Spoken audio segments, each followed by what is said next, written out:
Hi, I'm Joe Murphy. I want to talk to you about something that's very important. And that's not using ums and ahs when you are talking. Ums and ahs are space fillers. And if you have not gone to Toastmasters, and I'm going to write that on the board, I tell people this is where you learn to talk. Toastmasters International. It's available everywhere in the world. And they will teach you how to make a 2-minute speech and a 7-minute speech and a 20-minute speech. And if you're going to go to Toastmasters, you must attend. I met some of the greatest people at Toastmasters when I was younger. And I met people who were attorneys. I met people who were judges. I met people who had their own businesses, people who were multimillionaires. And they were all trying to improve how they communicated and how they came across to others. So one of the things that I learned really well in one of the Toastmasters I went to, by the way, they're all different. They're all made up of different people, but the format's very similar, is eliminating ums and ahs. Ums and ahs are space fillers. They are vehicles to try to bridge one thought to another thought. And we picked this up from one sentence to another sentence instead of just putting a period. We're afraid somebody's going to interrupt and take our next sentence and interrupt our train of thought.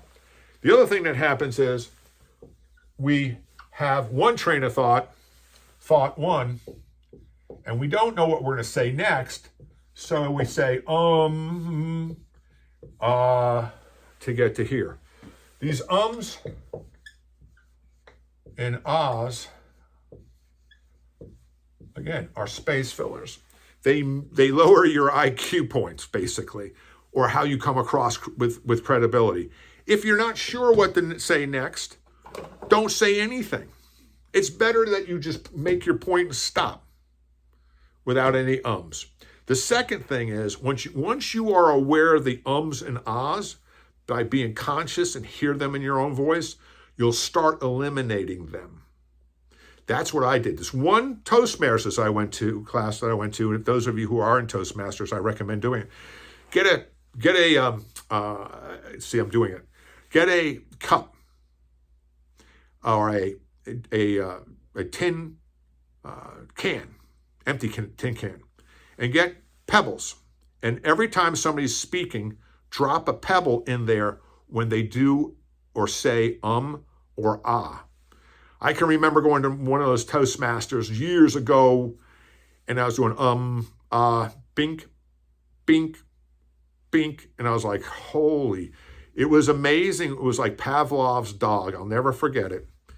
And it changed the way I thought about ums and ahs. And then they did away with the tin can because somebody didn't like it. But it changed the way I looked at ums and ahs, and I didn't realize I was doing it so much. So you have to be extremely alert to going, and just pause, let the air have silence, and then bring your next thought in. You see, sometimes we're reaching back in our memory recesses for those certain words. They're not at the tip of our tongue. That's another reason for an or an ah. Try to eliminate that. You'll come across much better.